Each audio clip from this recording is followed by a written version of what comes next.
다음 타깃은 우병우 전 민정수석일 것이다. 이런 관측들도 나오는데 어떻게 보십니까? 그렇죠. 이게 저는 근데 우병우 수석의 어떤 문제에 대해서 본질을 잘 검찰이 파악을 예. 못하고 있는 것 같아요. 예. 뭐냐면 이게 최순실 사태 핵심은 한마디로 하면 이게 공권력을 사유화했다. 예. 지금 이게 모든 비선으로 갔잖아요. 근데 우병우 수석의 문제를 한마디로 하면 검찰권을 사유한 거예요. 이 말은 이게 민정수석이나 이게 법무부 장관도 수사에 관여할 수 없어요. 근데 우병우 수석은 예를 들어 정권의 비판적인 걸 표적 수사를 한다든지 또는 이게 세월호 이런 걸 압수수색을 막는다든지 이런 이제 검찰 권력에 어떤 구체적으로 개입해서 수사에 관여를 했다. 이런 게 중요한 본질적인 문제거든요. 예. 근데 지금 보면 개인 아들의 보직이든 정강회사의 횡령이든 이런 이제 어떻게 보면 개인 비리는 지엽적인 거예요. 따라서 이게 저는 본질을 수사하려면 이 말이 검찰이 자기 살부터 도려내야 돼요. 왜냐하면 이게 검찰의 우병우 사단이 건재하지 않습니까? 예. 그럼 이게 예를 들어 검찰국장과 1000여 이상 통화를 했다.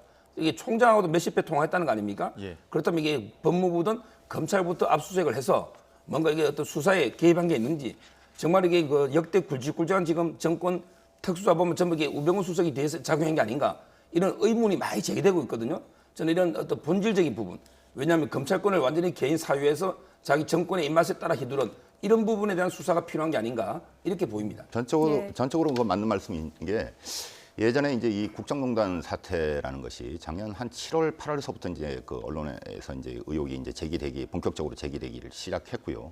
이제 이 사태가 결정적인 게 이제 10월달에 태블릿 PC 이제 어떤 그런 것들이 밝혀지고 난 다음에 그 다음 날 바로 이제 박 전 대통령이 대국민 사과를 했었죠. 담화 형식으로 했었는데 그때 당시에도 우 전 수석은 건재했습니다.